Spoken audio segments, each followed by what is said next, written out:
안녕하세요.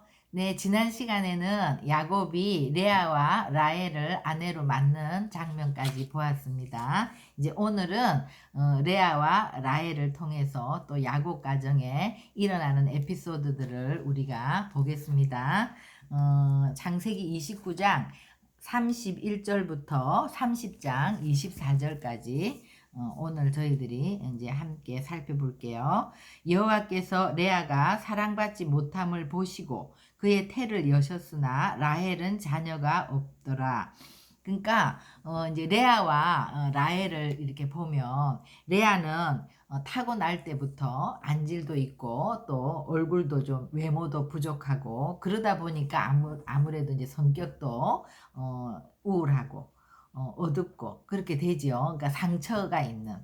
그리고 라헬은 또 외모가 출중하고 총기도 있고 그러다 보니까 또 사람들한테 사랑도 많이 받고 그래서 명랑하고 쾌활하고 이렇게 대조가 되죠. 한 사람은 자연적으로 축복을 많이 받고 한 사람은 또 자연적인 그런 축복이 부족한 이제 그런 상태인데 거기다가 레아는 또 결혼도 사랑해서 서로 이렇게 한 것이 아니라 좀 이렇게 끼워 넣기 식으로 뭔가 이 정정당당하지 못한 그런 결혼을 했으니까 항상 남편의 눈치가 얼마나 보일까요? 그리고 남편한테 당연히 받아야 되는 그런 사랑을 받지 못하고 오히려 야곱은 레아에게 무관심할 수도 있고 또 레아를 미워했을 수도 있죠. 그런 상황에서 레아는 정말 인간적으로는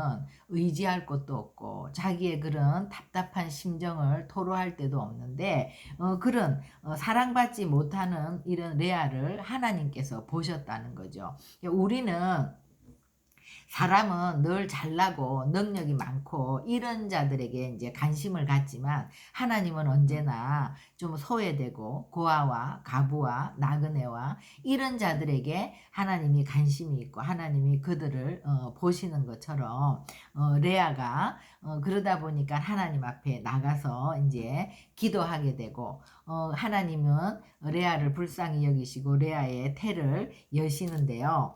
레아가 임신해서 아들을 낳고 그 이름을 루벤이라 하여 이르되 여호와께서 나의 괴로움을 돌보셨으니 이제는 내 남편이 나를 사랑하리로다. 그러니까 이제 기도한 그 내용이 그대로 나오죠. 레아의 그 괴로움. 하나님 앞에 그 괴로움, 슬픔을 토로하니까 정말 하나님이 그 괴로움을 돌아봤다.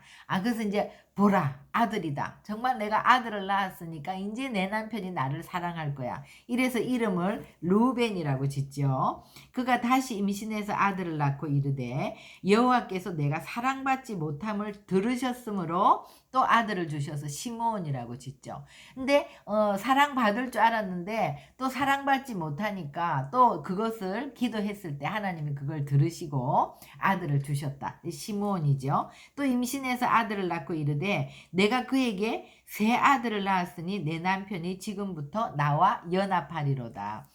정말 세 명이나 되는 아들을 낳았어요. 그러니까 이제는 남편이 연합하겠지 이러고 레위라고 지었죠.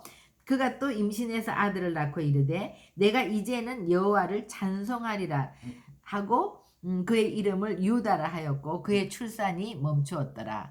그러니까 루벤과 시므온과 레위를 낳을 때까지는 정말 남편이 나를 사랑하지 않는 거, 정말 남편이 나를 돌아보지 않는 거, 나의 괴로움, 또 남편이 나와 좀 연합하지 않는 거, 그 남편에 대한 어떤 그 갈망을 가지고 주님 앞에 이제 들어가서 기도를 했는데 넷째 유다를 낳을 때 이제 레아가 하나님을 깨달은 거죠. 그 은혜를 깨닫고 정말 하나님이 나를 돌보시고 나를 사랑하시고 하나님이 나와 함께 하는구나. 남편이 나를 돌아보지 않아도 사람들이 나를 알아주지 않아도 하나님이 나와 함께 하시는구나. 그래서 그 하나님을 찬송하는 그래서 나의 주님 나의 하나님이 된 거죠. 그래서 내가 그 주님을 찬양한다고 신앙을 고백하게 되는 거죠. 언제나 기도하면서 이렇게 주님의 마음을 알아가는 것이 이제 우리가 기도하는 그런 유익인 것 같아요. 그래서 한나도 아이가 없어서 성전에 가서 정말 그 슬픈 그 마음을 토로할 때 하나님께서 너도 자녀가 없어서 슬프냐? 나도 이스라엘에 이렇게 많은 사람이 있지만 내 자녀가 없어서 슬프다. 내가 찾는 그 한 영혼이 없어서 나도 너무나 너처럼 외롭다. 그랬을 때 한나가 그 아버지의 마음을 알고 하나님 저에게 아들을 주시면 제가 그러면 그 아들을 하나님께 드리겠습니다. 이래서 한나가 사무엘을 낳아서 주님께 드리는 것처럼 레아도 이렇게 부족함이 많고 어려움이 많았지만 하나님이 돌보시고 또 레아가 기도하면서 하나님을 이렇게 만나서 이제 흔들리지 않는 그런 정체성, 이제 주님이 자녀를 주든지 더 안 주든지 이제 나는 정말 주님 한 분만으로 부족함이 없습니다. 이런 신앙이 된 것 같아요. 그럼 이제 라헬을 보겠습니다. 라헬이 자기가 야곱에게서 아들을 낳지 못함을 보고 그의 언니를 시기하여 야곱에게 이르되 내게 자식을 낳게 하라. 그렇지 아니하면 내가 죽겠노라. 야곱이 라헬에게 썽을 내어 이르되 그대를 임신하지 못하게 하시는 이는 하나님이시니 내가 하나님을 대신하겠느냐. 그러니까 라헬은 정말 아무리 내가 이쁘고 남편이 나를 사랑하고 내가 자신감이 많아도 여자로서 가장 중요한 자녀를 낳지 못하는데 언니가 하나 낳은 것도 아니고 둘 낳을 때도 아니고 셋, 넷을 낳을 때까지 라헬은 자녀가 없으니까 얼마나 라헬이 내 마음이 아니겠어요. 얼마나 마음이 급하고 마음이 슬프고 힘들겠어요. 그런데도 이런 상황 가운데서 라헬이 왜 하나님을 찾지 않고 남편한테 화를 내냐. 그러니까 늘 라헬은 남편을 의지하고 남편한테 바가지를 긁고 남편한테 썽을 내면 그거를 이제 야곱이 라헬을 사랑하니까 다 받아줬겠죠. 근데 이제 인간은 한계가 있으니까 이제는 야곱도 썽을 내면서 왜 나한테 그러느냐. 이건 내가 하나님을 대신할 수 있냐. 그냥 이렇게 하는 거예요. 근데 그때 정말 야곱이 생명의 주관자 되시는 하나님께 우리가 기도하자. 하나님의 그런 뜻을 구하고 우리가 정말 기다리면서 하나님을 바라보자. 이렇게 같이 기도해야 되는데 야곱은 정말 그런 게 없는 것 같아요. 그런데 또 라헬은 이렇게 남편이 화를 내고 이러면 이제는 정말 이것을 하나님의 사인으로 받고 주님께 나가야 되는데 라헬이 어떻게 하냐면 라헬이 이르되 내 여종 비라에게로 들어가 그가 아들을 낳아 내 무릎에 두리니 그러면 나도 그로 말미암아 자식을 얻겠노라. 그러니까 내가 이제 아기를 못 낳으니까 내 여종에게 들어가라는 거예요. 그래서 이제 비라가 다한과 납달리를 낳죠. 그래서 두 아들을 낳는데 다한의 이름은 내 여호와께서 내 억울함을 푸시려고 내 호소를 들으사 내게 아들을 주셨다. 그래서 다한이라고 짓고 또 납달리는 내가 경쟁하여 이겼다. 그래서 또 납달리라고 짓고 이렇게 두 아들을 낳는 거예요. 그러니까 이때도 야곱이 사실 그 할아버지 아브라함도 하갈과 그렇게 자녀를 낳는 것이 하나님의 뜻이 아니었듯이 우리가 이렇게 인간적인 방법으로 이런 것을 하면 안 된다. 하나님을 구하면서 기다리자. 이렇게 해야 되는데 그런 정말 영적인 정체성을 야곱이 완전히 잃어버렸고 또 영적인 권위도 없는 거죠. 라헬을 바른 게 인도하는 것이 아니라 그냥 여종에게 들어가라 하면 들어가고 그냥 야곱은 라헬이 하라는 대로 이렇게 하면서 이제 또 자녀를 낳는 거죠. 그래서 라헬은 정말 결국 이런 상황에서도 하나님을 붙드는 것보다 자꾸 인간적인 방법을 하지 않습니까? 그래서 나중에 하란을 나올 때도 그 드라빔 아버지의 그 우상 드라빔을 훔쳐서 나오는 것을 보면 라헬이 하나님을 인격적으로 깊이 만나서 정말 참된 신앙을 가지는 그런 거는 없었던 것 같아요. 근데 그때 야곱이 그 아내 라헬이 그 드라빔을 훔쳐온 것을 모르고 그 우상을 갖고 있는 자는 죽게 될 것이라고 얘기하죠. 근데 정말 그 베냐민을 낳으면서 라헬이 객사하거든요. 이런 거를 보면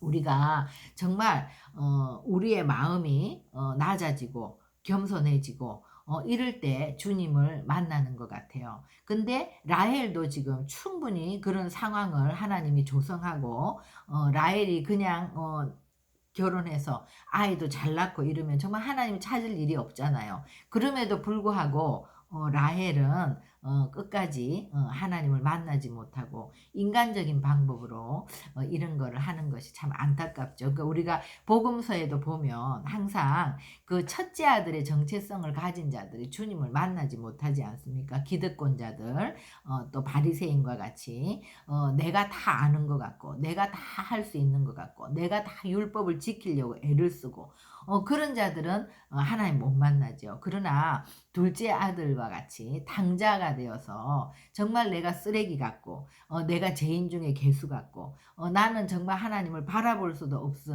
없는 것 같은 그렇게 마음이 산산조각 나고 깨어졌을 때 그때 주님이 우리를 만나 주시고 우리를 회복시켜 주시는 것처럼 내가 소경된 것을 알고 내가 기머거리라는 것을 알고 내가 정말 천지 만물을 지으신 창조주 하나님의 피조물이라는 것을 알고 주님 앞에 나가는 이것이 그래서 레아는 참 힘든 상황이었지만 결국 주님을 만남으로써 천하의 어떤 것보다 가장 값진 보물을 얻게 되는 거지 않습니까? 그래서 또 다산의 축복을 받았고 또 유다를 통해서 예수님의 족보에 들어가는 그런 여인이 되었고 라헬은 안타깝게도 그러지 못했죠. 그런데 또 안타까운 것은요. 9절에 보면 레아가 자기의 출산이 멈춤을 보고 그의 시녀 실바를 데려다가 야곱에게 주어 아내로 삼게 하였더니 그래서 레아는 이제 자녀를 주든 안 주든 하나님 한 분만으로 족한 그런 상태가 되었음에도 불구하고 또 세월이 흐르고 동생 라헬이 여종 비라를 통해서 애를 낳는 것을 보고 또 경쟁하게 되는 거예요. 또 질투하게 되는 거예요. 그래서 또 자기도 실바에게 야곱을 아내를 주면서 그래서 실바가 또 가앗과 아셀을 낳죠. 가앗의 뜻은 복되도다 하고 그의 이름을 가앗이라고 했고 또 이제 아셀을 낳으니까 레아가 기쁘도다 모든 딸들이 나를 기쁜 자라 하리로다 하고 그의 이름을 아셀이라고 하는 거예요. 이런 거 정말 그러면서 우리 14절 보겠습니다. 밀 거둘 때 르우벤이 나가서 들에서 합 한 채를 얻어서 어머니 레아에게 주는데 그 소식을 알고 또 라헬이 그 합 한 채를 청구하는 거예요. 그러니까 네가 내 남편을 뺏은 것도 모자라서 합 한 채까지 가져가려고 하느냐 이러니까 라헬이 마치 자기 야곱의 자기 남편이 독점인 것처럼 그러면 오늘 밤 내 남편 야곱이 언니하고 동침하게 하겠다. 이렇게 해서 합한 채를 주고 그 남편을 사는 것처럼 완전히 이 14절에서 16절까지 이 장면을 보면 이 야곱의 가정은 정말 막장 드라마 같은 거죠. 왜냐하면 이 아들 르우벤도 아직 나이가 많아봤자 10세가 안 된단 말이에요. 그 어린 아들까지 이 들에서 합한 채는 어떤 환각작용이 있는 그 부림에 좋은 그런 어떤 식물인데 그런 거를 구해다가 엄마를 갖다 주는 것부터 그래서 믿음 안에서 이렇게 다 사는 것이 아니라 자녀를 경쟁하고 서로 그 야곱을 뺏어가고 막 이런 상황 속에서 어린 아이들도 그런 것을 보고 자랐기 때문에 르우벤도 나중에 그 아버지의 침상을 범하는 그래서 좀 콩가루 지방 같이 정말 이렇게 야곱이 땅에 이제 떨어지는 거죠. 우리가 이것을 볼 때 정말 성령으로 시작했다가 육으로 빠지는 경우가 너무 많은 것 같아요. 우리도 또한 그런 거죠. 그러니까 야곱이 이 하란 땅을 빨리 나와야 되는 곳인데 아브라함의 종 엘리에셀이 리브가를 얻어서 빨리 데리고 나가는 것처럼 여기는 오래 지체할 필요가 없는 곳인데 라헬에게 빠져서 라헬을 구하러 왔지만 라헬이 인생의 목적은 아니잖아요. 정말 하나님의 예배자로 살기 위해서 정말 신실한 여인을 구하려고 이 땅에 와서 라헬을 정말 발견을 했으면 빨리 돌아가서 지창감을 갖고 와서 데리고 나가든지 다른 방법이 얼마든지 있는데 그렇게 7년을 또 하고 또 삼촌에게 쏘가서 또 7년을 하고 이렇게 14년을 지체하면서 이 속에 있다 보니까 완전히 이 야곱 가정은 영적으로 엉망이 되어버리는, 그래서 어떤 누구도 야곱 가정에서 한 사람도 정말 기쁨과 즐거움을 누리면서 사는 자가 없고 다 그 과정 속에서 힘든 지금 그 여정을 가고 있는 거죠. 그러니까 하나님의 백성은 언제나 있게 하신 장소에 있어야 된다. 그래서 야곱이 아내를 얻기 위해서 하란에 간 것처럼 우리도 이 세상에서 돈도 벌어야 되고 공부도 해야 되고 또 직장도 다녀야 되고 그렇지만 하나님의 백성에게 있어서 그것 자체가 목적은 아니란 말이에요. 우리가 돈을 버는 목적도, 우리가 성공해야 되는 목적도, 우리가 또 뭐 사업을 하는 이유도, 이런 거는 그것 자체가 목적이 되면 안 되는 거죠. 우리는 언제나 예배자의 삶, 하나님의 인도함을 받으면서 그런 직장 일을 통해서 또 이런 사업 일을 통해서 또 우리가 공부하는 지식을 얻는 일을 통해서 우리가 자녀를 키우는 일을 통해서 이 세상 모든 일을 통해서 우리가 주님의 인도함을 받을 때 이 땅에 빛과 소금의 역할을 감당하게 되는 것이고 또 우리를 통해서 복의 통로가 되는 것이고 정말 하나님의 뜻을 이루는 것인데 그것이 이제 삶의 우선순위가 지금 야곱이 라헬이 우선순위가 되면서 모든 것이 엉망이 된 것처럼 우리가 이 세상에 우리가 살아가는 이런 여러 가지 일들이 하나님이 우리에게 주신 것들을 가지고 주님의 나라를 위한 예배자로서의 삶을 우리가 잃어버리고 우리의 정체성을 잃어버렸을 때 우리도 성령으로 시작했다가 육체로 끝나는 그렇게 될 수가 있는 것이죠. 그래서 항상 우리는 매일매일 무엇을 위해서 우리가 지금 살고 있는지, 우리의 삶의 목적이 어디에 있는지 그것을 우리가 늘 돌아보아야 되는 것 같아요.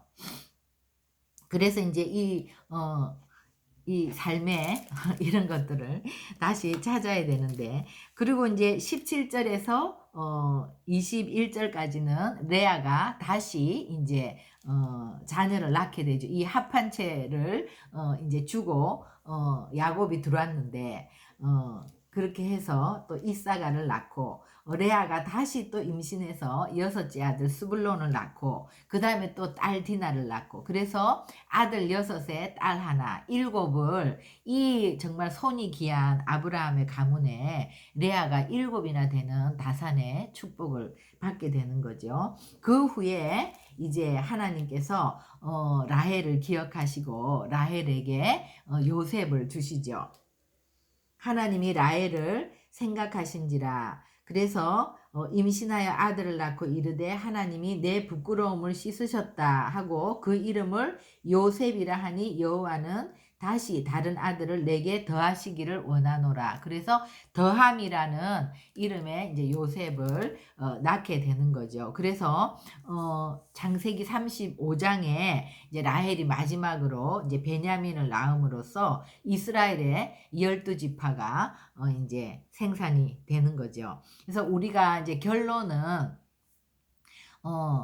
항상 우리의 삶에 정체성을 잃게 되면 이렇게 어려운 일을 당하는 거, 그죠?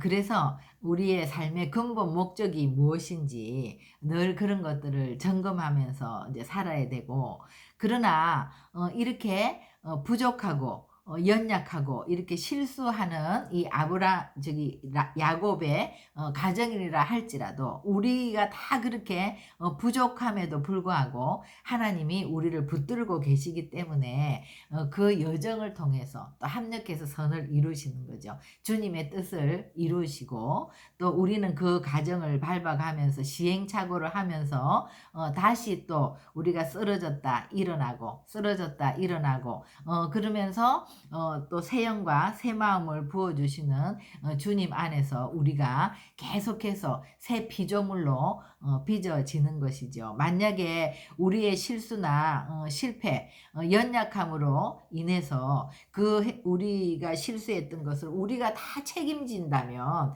이 인생이 얼마나 소망이 없는 그런 것이겠습니까? 그럼에도 불구하고 또 일어설 수 있다는 것, 또 새로워질 수 있다는 것, 또 하나님은 그런 것조차도 이용해서 우리를 새롭게 하신다는 것, 그것이 정말 은혜이고 또 이제 소망이 되는 것이죠. 그래서 오늘 저희들이 이 야곱 가정의 에피소드를 통해서 똑같은 실수를 반복하고 있는 우리지만 우리 자신을 돌아보는 그런 시간이 되었으면 좋겠습니다. 기도하시겠습니다. 하나님, 정말 우리가 지금 우리 인생의 근본 목적이 무엇인지 또 우리가 매일매일 그것을 향해서 하나님 나라의 정체성을 잃지 않고 살아가고 있는지 우리 자신을 점검하는 시간이 되기를 원합니다. 그럼에도 불구하고 하나님 연약한 저희들을 통해서 아버지께서 또 하나님의 열심으로 일하고 계시고 언약을 성취하시는 은혜의 하나님인 것으로 인해서 감사드리고 주님을 찬양합니다. 늘 우리를 불쌍히 여겨주시고 우리가 정말 잘못된 길에서 계속해서 가는 것이 아니라 돌이킬 수 있는 은혜를 부어 주시옵소서. 그래서 우리가 무슨 일을 하든지 먹든지 마시든지 주님의 영광을 위해서 또 하나님 나라의 그 정체성을 잃지 않는 하나님의 백성으로서의 삶을 끝까지 잘 걸어갈 수 있도록 저희를 인도하여 주시옵소서. 감사하고 예수님의 이름으로 기도합니다. 아멘. 네.